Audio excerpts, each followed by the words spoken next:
Honduras is located in Central America. The current president is Juan Orlando Hernandez. As of 2014, the total population is 8,598,561. And from a government standpoint, they are a democratic constitutional republic. The Banana War.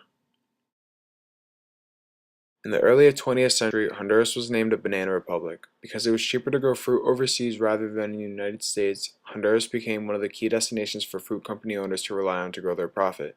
Once grown and sold in the United States, 1,000% profit was usually made for these fruit company owners. However, this later took a drastic change.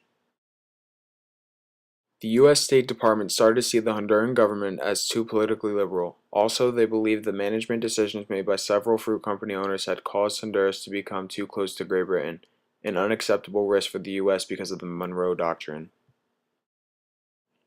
The Monroe Doctrine states that efforts by European nations to colonize lands or interfere with states in North or South America would be viewed as acts of aggression, requiring U.S. intervention. Because of this, Honduras's banana trade started to decline drastically. Because of the country's instability, poor economy, and huge debt, which was about $4 million US at the time, Honduras was excluded from the banana trade.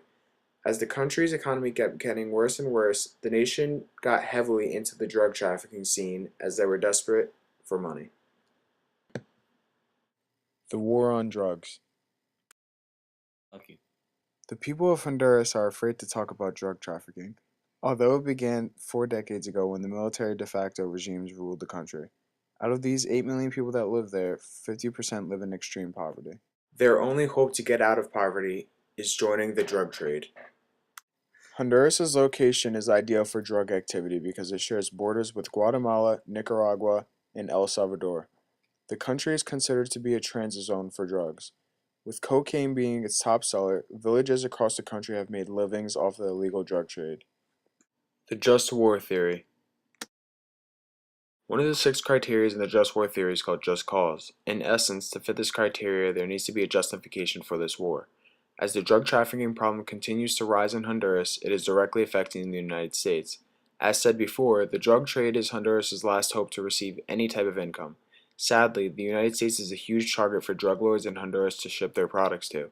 Because of this, several illegal immigrants smuggle drugs into the United States. Not only does this raise the number of illegal immigrants in the United States, but it also makes the drug problem we have here much larger. Also, the murder rate rises in cities due to the drug trade that was formed here from their country due to more violence. A United States law enforcement official who cannot be named for security reasons is quoted saying that Honduras is the #1 offload point for traffickers to take cocaine through Mexico to the United States. With that being said, almost half of the cocaine that reaches the United States is now offloaded somewhere along the country's coast and heavily forested interior, around a total of 20 to 25 tons each month according to the United States and Honduran estimates. In our opinion, this serves as a justification to intervene. The second and third criteria are reasonable prospect of success and sufficient and proportionate cause. Reasonable prospect of success states that we should not risk or sacrifice lives for no reason. Insufficient and proportionate cause is a determining factor that would lead us to intervene. In this case, intervening in Honduras would be extremely dangerous. According to the United Nations, Honduras now has the world's highest murder rate, and San Pedro Sula, its second city, is more dangerous than Ciudad Juarez in Mexico, a center for drug cartel violence.